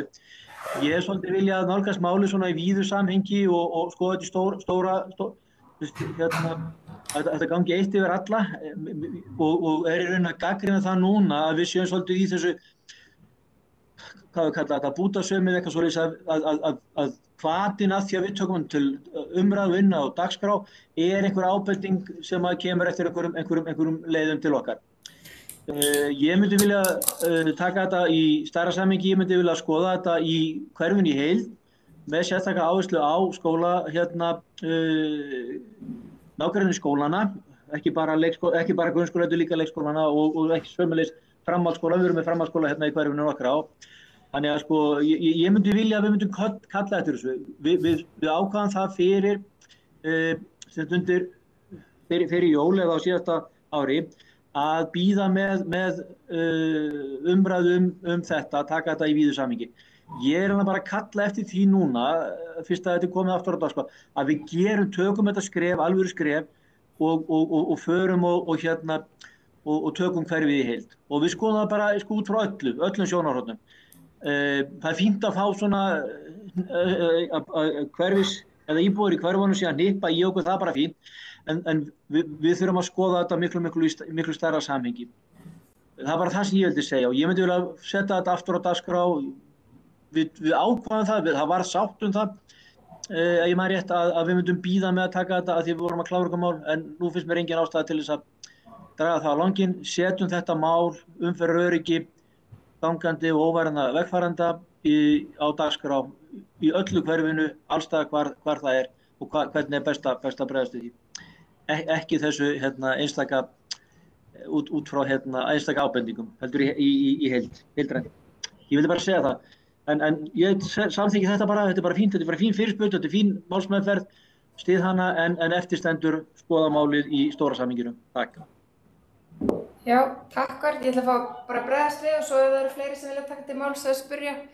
Algjörlega, ég er alveg sammála því að við þurfum mjög mikilvægt að skoða þetta í stóra samhengi í báðum hverfunum og líka fyrir ykkur kannski sem að, eins og fyrir þig Hanna sem ert nýkomin inn, að þá sendum við erindi frá okkur til umhverfis- og skipulagssviðs þar sem við óskum sérstaklega eftir aðgerðum við skóla, leikskóla og framhaldsskóla í hverfunum af því að það er engin hverfi í borginni sem eru með svona marga skóla og í framhaldsskólanum þá náttúrulega sérstaklega kannski svolítil umferð í kringum Austurbæjarskóla, í kringum Háteigskóla, í kringum Hlíðaskóla sem tengist því, þannig að við þurfum kannski bara að athuga hver staðan er á því af því að við sendum það erindi frá okkur í haust og sömuleiðis þá gerðum við líka ítarlega umsögn hámarkshraða áætlun þar sem við lögðum alveg sérstaka áherslu og óskuðum eftir því að það yrði farið í aðgerð við að dempa hraða og auka öryggi með alveg sérstaka áherslu á gönguleið barna til og frá skóla þegar það eru þau sem eru náttúrulega mest á fartinni. En ég finnst sko, alveg, við höfum náttúrulega rætt þetta áður og ég skil alveg og ég er alveg sammála þér, Örn, að við þurfum að taka þetta í stærra samhengi. Ég er samt alveg líka tilbúin til þess að taka þessi sérstöku álagsbletti þar sem þú veist, sérstaklega alltaf verið að kalla eftir því að verði fá fljótt í aðgerðir, alveg eins og þegar við skilum umsögnum hámarkshraðaáætlunina, þá drógum við sérstaklega fram svona þessi hættusvæði þar sem að okkar athygli er sérstaklega vakin á, eins og til dæmis á Snorrabrautinni. Þar sem að, þú veist, hafa orðið slys, það hafa orðið banaslys, þú veist, það er nýlega bara valt bíll á hliðinu upp á gangstétt klukkan 8 á morgni, þið vitið, þannig að þú veist, sumir svona blettir eru bara erfiðari og hættulegri en aðrir, þannig að mér langar mjög mikið að við höldum þessu áfram í þessu stóra samhengi, en sömuleiðis að við séum líka með bolmagn til þess að taka, þú veist, hættuleg svæði og ýta sérstaklega eftir þar. Og ég held að við getum ekki horft fram hjá því að til að mynda með lönguliðina að, þú veist, það er að koma ítrekkað á borð til okkur og við einhvern veginn kláruðum þetta ekki, þannig að mín svona málsmeðferð til að var einmitt að senda þetta svona opið, þar sem við erum hreinlega bara að kalla eftir hverja fyrirætlanirnar væru og gætum þá, þú veist, tekið þá skref í framhaldinu þegar við værum komið þær upplýsingar í hendunar. En já, og Sigfús, þú ert búin að biðja um orðið, gjör svo vel, og fleiri að vilja.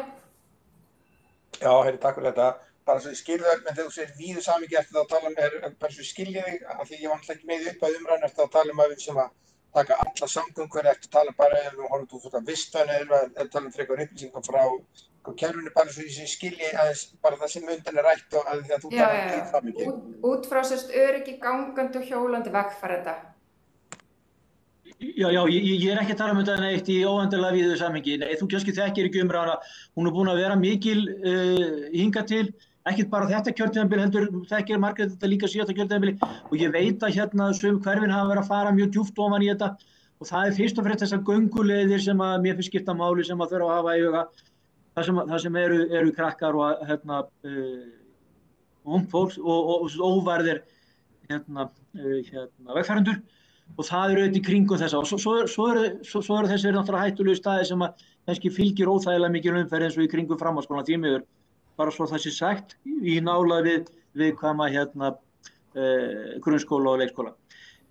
Nei, ég er ekki að tala um það að við höfum að fara í að tala um visthæft eða visthæft eða að bara snýst að verja þessa sem að mér finnst þurfa mesta vörnina. Allir það verða varðir í umferðinni, en þetta er allavega svona áherslu punktur af mér. Ég bara gefið merki að þið vilja. Takk fyrir og við skulum kannski bara Heimir, við skulum bara, þurfum ekki að nóta það, en við skulum kannski kalla eftir stöðunni varðandi erindi sem við sendum frá okkur öryggi við skólana og jafnvel einhverja samstarfsaðgerðir við framhaldsskólana til þess að svona sporna við hraða og jafnvel draga úr umferð. Og sömuleiðis þá væri kannski bara gaman að fá að vita stöðuna á hámarkshraða áætluninni. Á hvaða stigi það er? Hafið þið innsýn í það? Nei, endilega, við skulum bara gera það, hvort sig.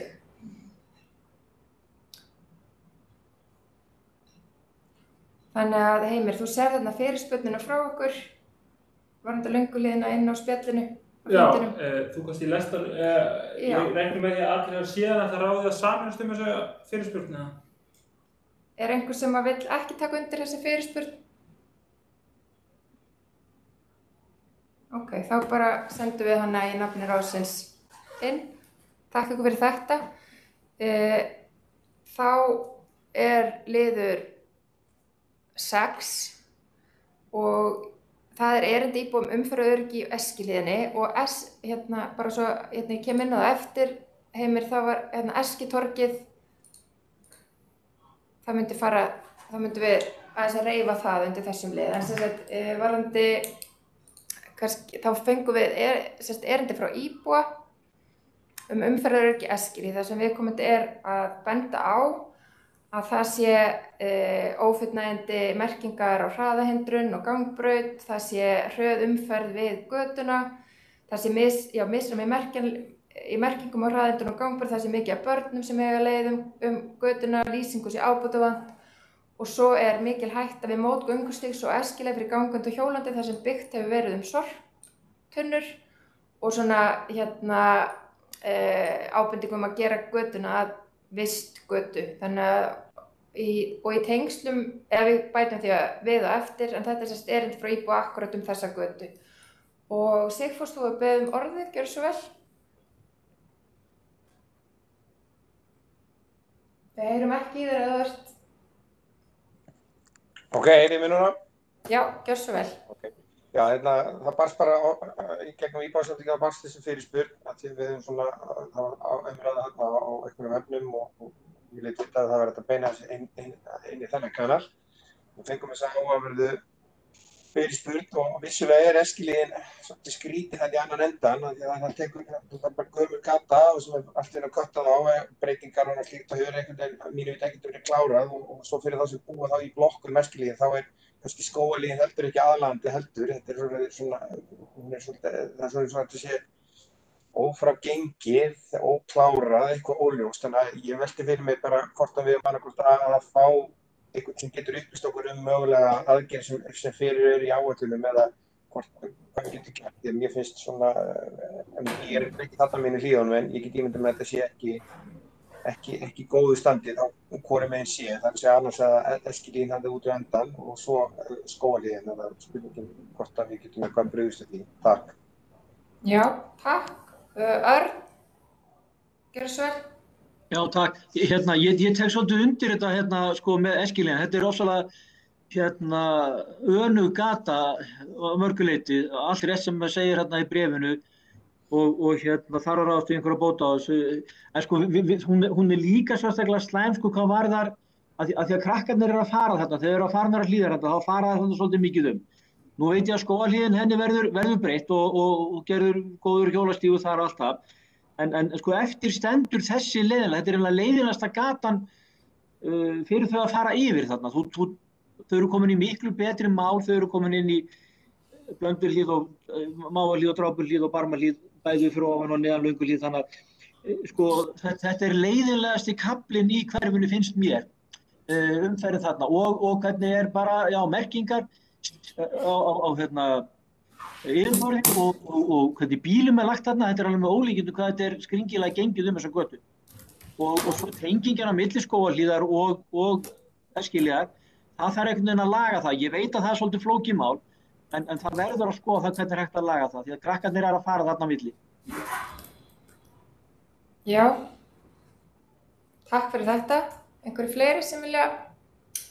Já, kannski bara spurning, af því að ég kannski veit ekki alveg hvað búið að ræða, en ef það verið að tala svona einstakar götur, þá náttúrulega, svona, maður heyrir sömu göturnar að koma upp aftur, erum við að tala það? Sko, já, og ef að þú veist af því, eða eins og Sigfús segir, það var umræða þetta inni á svona íbúavef í Hlíðum, þar sem að þessi sérstaka gati til umræðu og það má alveg, íbúaráð er alveg vettvangur til þess að senda ef fólk er umhugað og vill að það sé bragarbót gerð á einhverjum götum í hverfinu til dæmis.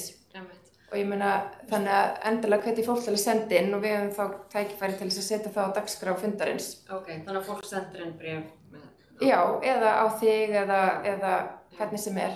Þú getur miðlað í. Já, það er til dæmis mjög oft talað Njarðargötuna. Akkurat. Það er engin leið eiginlega fyrir börnin að fara yfir Njarðargötu. Já, og við höfum í okkar svona umsögnum í svona stærra samhengi, þá höfum við alveg dregið þetta fram, þú veist, við leikskólana og við grunnskólana, en stundum þarf bara aðeins meira búst til, þú veist, við svona einstaka svæði sem eru kannski sérstaklega hættuleg og ég er alveg sammála með Njarðargötuna.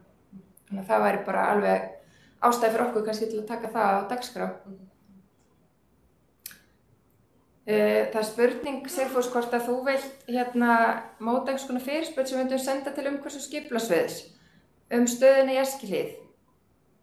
Og var ekki sérstaklega umræða þessi mót göngustígs Eskilíðar fyrir gangandi og hjólandi? Heyrir í mér? Þú spyrir mig? Já, væri þú til að taka að þér að gera tillögum fyrirspurn til umhverfis- og skipulagssviðs að því þú varst að fylgjast með þessu samtali? Já. Bara, þú veist, taka hana saman svona stutta og hnitt með það og við getum þá kallað eftir upplýsingum. Já, græða það. Kem ég á þig og heimi. Já, takk. Þú sett það bara líka inn í tjattið ef við... Já, bara nú, áttu við núna þess að? Já, þannig að það fari inn í fundargerðina. Þannig að við höldum bara áfram en eigum þá bara vitum af því að við eigum eftir að bæta við eða sérst bera þau undir ráðið, þessi fyrirspurn. Þú getur, já, ok. Heyrðu, já, eitt sem ég langar að nefna, því við fengum bara rétt fyrir fundin frá skipulags- og samgöngusviði. Erindi það hvort að við myndum vilja hafa eitthvað, hvernig orðaðan það? Nei, þetta bara svona óformleg spurning. Já. Má sjá, Reykjavíkurborg að undirbúa endurnýjun á gangbrautarljósum sem á milli Eskifjarðar og Blönduhlíðar. Hafið þið skoðanir varðandi endurnýjun og staðsetningu ljósa? Við höfum skoðun á því. Þannig að bara í samhengi við þetta, þá endilega þá bara munum við taka undir það erindi og óska eftir því að fá upplýsingar það. Þetta sést á bara byrjunarreit. Já, það liggur engin gögn fyrir þessi vinna bara skilst mér að hefjast og þau eru svona að opna á það að þið fá að koma ykkar að framfæri þarna. Varðandi staðsetningu ljósa til dæmis og endurnýjun þessum búnaði þarna. Já. Ef ekki bara þannig að við bara óskum eftir því að þú kallir eftir þessum upplýsingum frá þeim þegar það liggja fyrir, þessum drögum, þegar það komið. Þá höldum við áfram og þá erum við komin að bréfi frá skrifstofu samgöngustjóra og borgarhönnunar sem óskum umsögnum drög að nýjum reglum bílastæðakort íbúa í Reykjavík. Og það lagt hér fram, kannski vörpum því upp. Og endurskoða reglur bílastæðakort íbúa í Reykjavík. Vilja að ég fara aðeins yfir bréfið? Svona rétt reifa þessi punkta. Þetta sem sagt nýjar reglur bílastæðakort íbúa í Reykjavík. Með tillögunum meðal annars brugðist við áskorunum sem fram hafa komið þar á meðal frá íbúaráðum að reglurnar verði sveigjanlegri til að mæta breyttum aðstæðum og samgönguvenjum. Og þau drög sem lögð eru fram til umsagna fela í sér talsverðar breytingar og gildandi reglum, bæði hvað varðar form og efni reglana. Og svo eru taldar fram þær breytingar sem helst ber að nefna og ég bara nefni það að íbúasamtök miðborgar hafa kallað eftir því að þessum reglum verið breytt af því að bara okkar hegðun hefur breyst hvað varðar bíla og stundum fjölskyldur jafnvel sameinast einn bíl eða eru með bílaleigubíl og þá hafa þau ekki getað fengið íbúakort fyrir þann bíl. Þannig að þetta er svona þessar tillögur miða því að gera bót úr því til að mynda og ef við förum bara við punktana þá það tengst íbúakort og greiðslu bílastæðagjalds húsbyggjanda eru rofin. Miðað við að sækja með eitt íbúakort fyrir hverja íbúð sem ekki fylgir bílastæði að uppfylltum öðrum skilyrðum. Slakað er á kröfum tengst umsækjanda við eiganda íbúðar. Umsækjanda er heimilað að sýna fram á tengsl sín við ökutæki með öðrum hætti en skráningu í ökutækjaskrá til að mynda með framvísun undirritaðs samnings umræður ökutæki. Stærðarmörk ökutæki eru afnumin og þess í stað miðað við ökutæki sem heimilt er að leggja götum og almenningsbifreiðastæðum. Heimilað er að fá útgefið fleiri en eitt íbúakort á sama ökutæki, fleiri en einn umsækjandi tilgreinir sama ökutæki. Breytingun er ætlað að koma til móts við íbúa sem kjósa samnýta ökutæki en búa ekki á sama íbúakortsvæði. Tekið er fram að gildissvæði íbúakorta skuli ákveðin sérstaklega af skipulags- og samgönguráði auglýst með opinberum hætti. Gildistími íbúakorta styttur úr 1 ár í hálft ár. Íbúakort er eingöngu gefin út með rafrænum hætti og kveðið nánar á ógildingar ástæður og viðurlög við misnotkun íbúakorts. Þannig að við ætlum bara að ræða þetta á fundinum. Ég hef kallað eftir punktum frá íbúasamtökum miðborgar sem ætla jafnframt að skila inn umsókn. Þannig að ég bara gef orðið laust og Diljá, þú ert búin að biðja orðið og svo Örn á eftir Diljá. Gjörðu svo vel. Já, takk fyrir þetta. Ég er bara hrifin af þessari nálgun sem hér er verið að leggja til. Hér er verið að gera allt kerfið í rauninni aðgengilegra. Það er verið að losa einhverja lykkjur, einhverja flækjustigs lykkjur og fækka skrefum, svo eitthvað sem nefnt. Þetta er allt í þeim anda sem við erum allavega að reyna að innleiða bara í kerfinu almennt með því að auka þjónustu borgarbúa, eða þjónustu fyrir borgarbúa með þessum hætti. Þannig að ég myndi gjarnan vilja leggja til jákvæða umsögn frá okkur. Við getum alveg farið að horfa til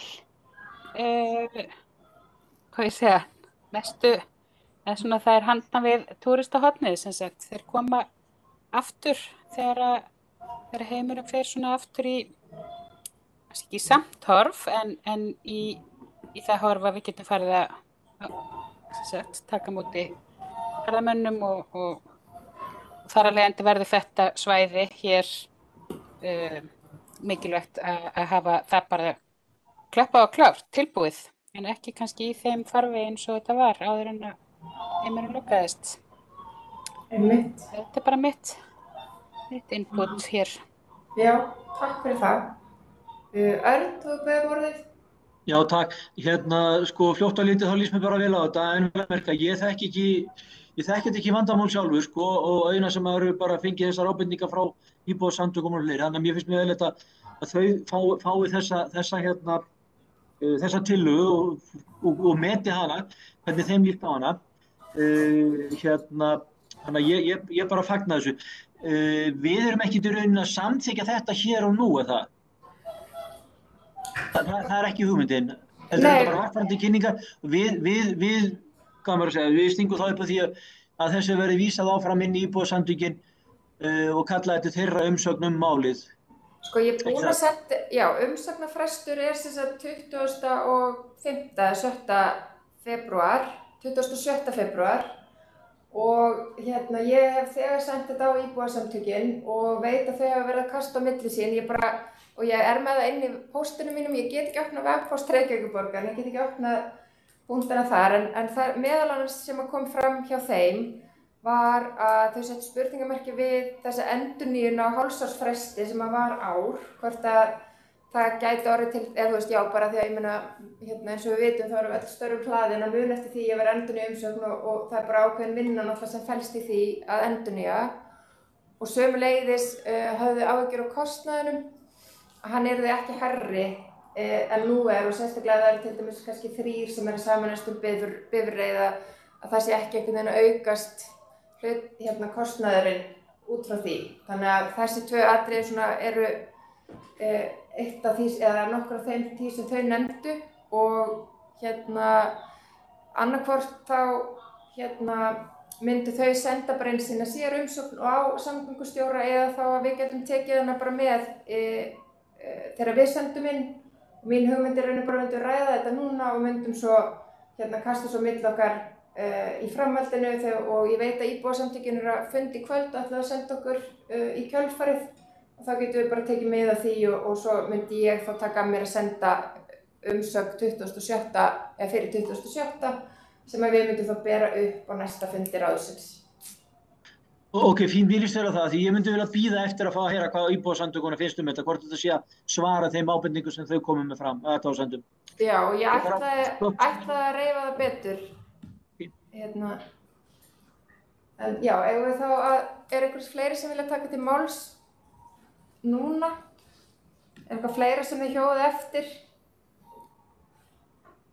Eða eitthvað sem eitthvað finnst, eitthvað vantar kannski svör þú veist, til þess að varpa eitthvað betra ljós á þetta? En já, þá bara skulum við, er eitthvað sem er eitthvað á netinu, er eitthvað sem er að kommenta á Facebook, eða sjáu þið það undir fundinum?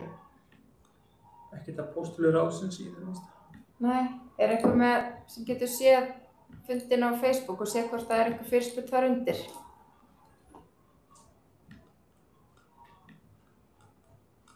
Diljá, ert þú ekki okkar kona á Facebook? ekki á vef eða Facebooki borgarinnar. Nei. Það er enginn að spyrja á Facebook. Nei. Ok. Þá skulum við bara halda svo opnu og sömuleiðis ef við verðum vör við það að fólk sé að hafa athugasemdir við þetta eftir fundinn. En sjáu þið hvað eru margir að fylgjast með? Það eru 4 núna að horfa á YouTube. Bilja og Sigfús og Seyrarðir. Verið velkomin. Kæru nágrannar í miðborginni. Það er allir í vetrarfríi núna, koma heim. Takk fyrir töskum. Það er ágætt að fyrst að við erum að tala um streymi, þá erum við í öðrum fasa. Við erum að taka þetta gegn YouTube núna. Þetta er ekki beint á Facebook, en það er slekkur á Facebook síðunni. Það hefur bara með það að gera að ég er búinn að vera tómur basli með Webex og hef staðið í ströngu að finna út úr þessu. En það er bjartari tíma framundan, segja fróðumenn. Herðu, glæsilegt. Og ég mun deila með ykkur umsögn íbúasamtakana og tek undir að við tökum með því bara í okkar umsögn. Þá höldum við áfram og Sigfús er búinn að koma með fyrirspurn varðandi liðin og undan í Eskilíðinni. Íbúar og miðborgarlið gera eftirfarandi fyrirspurn. Íbúar af Eskilíð kalla eftir upplýsingum frágang og götumerkingum, lýsingu og aðgengi gangbrautir. Eins frágangur við enda Eskilíð ófrágengin og aðgengi þar fyrir börn á leið í frístundastarf. Hlíðarenda ómarkviss. Óskar eftir því að fá upplýsingar stöðumál af Eskilíð og frekari frágang sé á döfinni. Og ég bara get tekið undir þetta. Er eitthvað sem vill gera einhverja tillögu að... Nei, flott. Ég ætla bara að tala hvernig frábælega vel að orða það. Takk fyrir. Ég má ekki bæta einhverju við stöðu bíla í götuna. Ég er ekki hrifinn af því. Stöðu bíla? Nei, bara gatan að nota sem bílastæði, þetta er alveg fáránlegt. Já, bílastöðu, ekki bara, já. Nei, ég er að tala að bílar þeim er lagt í götunni. Já, að það sé... Sigfús lagar þetta, hann er svo flinkur í textagerðinni, ég bara er að reyna að hóna það. Ég skýti sinni, ég veit hvað hann á við, bara stöðu í götunni í raun og veru, það er það sem hann að spyrja. Það er of margir bílar með að veita ávara, bara venlega akstursgata í raun og veru, það er það sem hann að spyrja. Það er beina athygli á. Ok. Bætir ég við. Þú bara endilega setur þetta aftur inn, Sigfús. Annars held ég að við séum öll að taka undir þetta með þér. Já. Ráðið ætlar að samræðast þessa fyrirspurn einni eða hvað? Já. Og við gerum það. Og ef þú vilt bóka það undir með bílastæðakorti, með íbúakorti, eða bara þið felið formanni ráðsins að ganga frá umsókn. Þetta samanber við... Formanni falið að skilja umsókn ráðsins fyrir tilkynning frest. Já, og ég mun senda okkur bara póst á morgun og þið með endilega þá bregðast við honum. Þá förum við áfram og það er umsögn skrifstofu samgöngustjóra erindi íbúa í hverjunum afnám bílastæðagjaldsvæða A-J sem er lögð hér fram. Er einhver sem vil taka til máls undir þessum lið?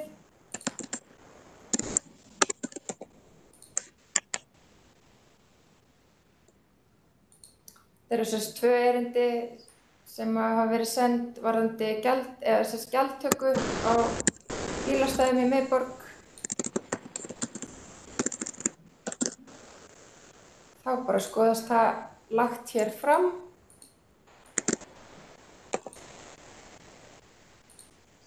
Þurfum við að svara þessum bréfritar eitthvað eða fær hann bara þetta svar annar staðar frá? Ég hef í það minnst að þann háttinn á svona lendir að ég sendi honum upplýsingur það að þetta hafi lagt hér fram á fundin og læt Frábært. Já, og þá förum við áfram í lið 9 sem er svar heilbrigðiseftirlitsins við bókun íbúar miðborgar og Hlíða samráð eftirlitsaðila vegna hávaða í miðborg og það er lagt hér fram og var það ekki örugglega síðasta fundi þá óskuðum við eftir bara að vera upplýst framganginum að því við vissum að þetta væri í endurskoðun og þá kemur kom þetta svar bara fljótt eftir síðasta fund. Til upplýsinga þá hávaðareglugerðin í endurskoðun hjá Heilbrigðiseftirliti Reykjavíkur og Umhverfisstofnun. Hún verður í framhaldinu send Umhverfis- og auðlindaráðuneytinu sem eftir meðhöndlun þar verður sett í samráðsgáttina þar sem allir geta sent inn umsögnir og athugasemdir. Okkar yfirferð að loka metrunum en síðan ráðuneytisins sem svara til framhaldið. Þannig að við verðum bara að vera á vaktinni og fylgjast með því þegar þetta erindi eða þegar þetta fer í samráðsgáttina, bæði íbúaráðið og auðvitað íbúasamtökin en þetta mál kemur frá íbúasamtökum miðborgar. Eitthvað sem er takt til máls hér? Já, kannski fæ ég bara aðeins skjóta orðinu þetta kannski eitthvað mál sem kemur inn áður ég kom á þá þetta vantarlega bara verður að horfa í kringum miðbæinn sem slíkan. Já. Þegar þetta víðara samhengi svo ég noti orðalagi á ákveðin borgarfulltrúa hennar. Nei, þessi fyrirspurn átti við ónæði frá skemmtistöðum og svona í nágrenni við Laugaveginn og neðsta hluta Laugavegarins. Takk fyrir það. Finnst þér læti í hlíðunum, Sigfús? Nei, þetta er bara búið að vera lengi að flaga þau hérna á þessu horni. Já, algjörlega. Já, þannig að ég veit ekki hvort að maður getur fengið einhverja tilkynningu þegar þetta fer í samráðsgáttina. Er það? Verðum maður bara... Ég held að það sé bara ábyrgð hvað svo eins, sko. Heim er falið að fylgjast með samráðsgáttina. Já, ég varpa því frá mér. En já, við fylgjum þessu eftir. Og endilega megum láta hvort annað vita, við verðum vör við þetta. Þá eru það málefni hverfisins til umræðu og svo erum við með lokaðan hluta fundarins þar sem við förum yfir greinargerð vegna hverfissjóðs og erum með umsókn í hverfissjóð. En þessi liður, svo ég útskýri bara fyrir nýjum, þá þetta, ef við fundirnum vorum að hugsa þannig við værum bara stödd einhvers staðar til dæmis í samfélagshúsinu og værum opin fund og þá getur hver sem komið á fundin og þá getur fólk komið með fyrirspurn eða tekið til máls ef það súpur undir. Þannig að hann hugsað þannig við höfum fengið nokkur erindi til okkar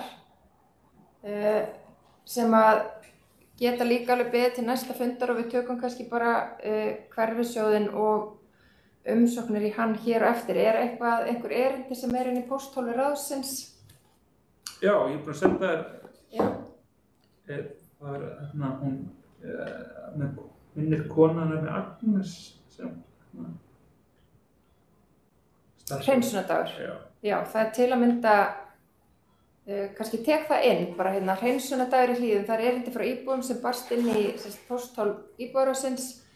Það hún Áslaug Sóley Bjarnadóttir sem sendir okkur þetta erindi. Mér datt í hug hvort við gætum haft hreinsunardag í hverfinu í vor, til dæmis í byrjun júní með fókus á nærumhverfi hvers húss og götuna. Ég var þá að hugsa að fólk hverju húsi tæki sig saman og geti hreinsað í garðunum sínum, en ekki síst í kringum garðana, til dæmis sópa gangstéttir, hirt mesta arfan og ruslið, gert fínt í kringum göngustíg og þess háttar. Og það væri auðvitað best ef borgin væri tilbúin að fara einu umferð með sópinn og það væri frábært ef borgin geti séð að hirða ruslið sem að kemur. Ég veit að garðaúrgangur hirtur einu sinni voru í Kópavogi og þarna væri fólk að fara út fyrir sína lóð og vonandi væri því hægt að líta á það sem vinn-vinn verkefni fyrir bæði íbúa og borgina. Já, mér finnst þetta bara frábært tillaga og þannig sem ég minna að það sé alltaf svona dagur á vorin, það ekki? Þar sem borgin síðan, þú getur sett þá svona garðaúrgang fyrir framan þér og borgin pikkað upp. Ég held að Örn sé að segja nei. Ég held að... Nei, það engin svo listaður, það mætti alveg skoða það. En þetta bara fín tillaga og hugmynd og ekki bara við okkur heldur bara í öllum hverfum borgarinnar. Já, mér svo mig rám eitthvað í þetta. Það hafi verið svona eitthvað rétt fyrir sumardaginn fyrsta, eitthvað svona hafi verið einhvern tímann svona, svo man maður ekkert klukkan 6:30 á þriðjudagskvöldi. En já, ég veit að þetta hefur verið gert þar sem ég bý, en ég held að það sé bara göturnar hana sem tók sér saman. Já. En ég veit ekki hver næri rusli samt.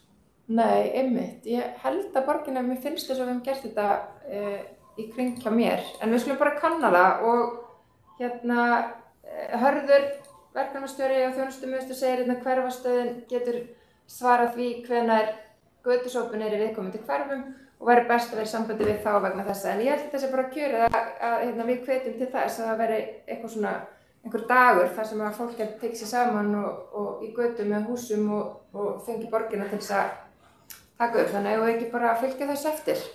Svona þessu tengt á afsakið. Hvað segirðu? Nei, ég ætla að segja þetta, sko, það kemur mjög fljótt inn, sko, með góðum fyrirvara hvaða daga er sópað og það þess vegna væri fínt að undirbúa þetta bara með einhverjum hætti og kynna þetta. Já. Þannig að þetta bara fín, fyrirspurn og var þetta að tengja þá að svona eitthvað minniháttar rusl væri þá safnað, til dæmis eins og pokar sem væri settur í safnað með rusli eða eitthvað slíkt, hvað þetta blokkarar eða eitthvað slíkt, bara tíma upp að þú skoða þetta svolítið í því samhengi. Endilega. Sigfús, varst þú að beðja orðið undir þessum lið? Já, takk. Það er rétt hjá Margrét, en það er mörg ár síðan þetta var. Já. Svona 1 eða 2 svona hreinsunardagar, þá gat maður farið út, en þetta kostar margar. Tilraunarverkefni eitthvað, þetta hefur ekki verið mörg ár. Ég man eftir þessu óljóst, ekkert mann yfir Norðurlífinu. En mér bara út frá íbúasamtökunum, þá held ég þetta getur svona klókt að við gætum í rauninu virkja þegar það er tiltækt þetta og þú átt möguleika, sumir sjá það fyrir sér að þurfa að koma þessu frá sér einhvern veginn.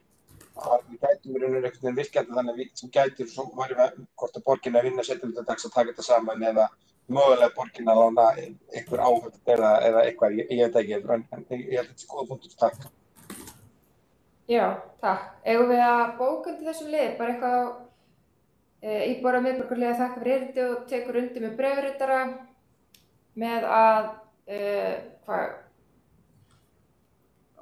viljið hjálpa mér aðeins, klukkan á svo margt, tekur undir með að fara af stað með hreinsunarverkefni í miðborg og hlíðum með stuðningi bara íbúar og borgin saman. Eitthvað á þessa leið. Er einhver sem vill taka snúning á þetta? Ég byrjar að skrifa. Flott, takk fyrir. En það fyrir að leggja erindi fram, það er náttúrulega ekki dagskrá fundarins, Já. er áhuga því að... Má ég biðja leyfi fundarins til að leggja þetta erindi þá formlega fram? Samþykki. Og þá bókum við undir. Bara fínt og það er febrúar núna og voru í lofti, þannig að... Þannig að þetta er bara kjörið að hefja undirbúning að þessu núna.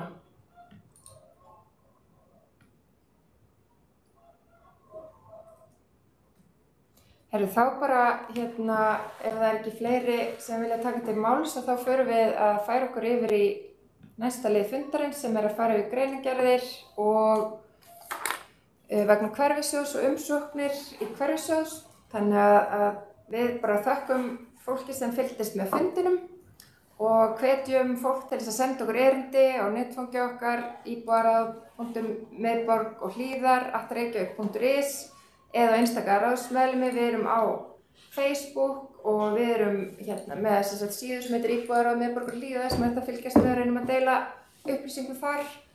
Þannig að bara endilega sendið á okkur ef það brennur eitthvað á okkur og annars tökum við bara tala fyrir og beð ráðsfólk að bíða eftir að við ljúkum útsendingu. Ég ætla bara að kveðja ykkur, hörður hérna megin. Gangi ykkur vel.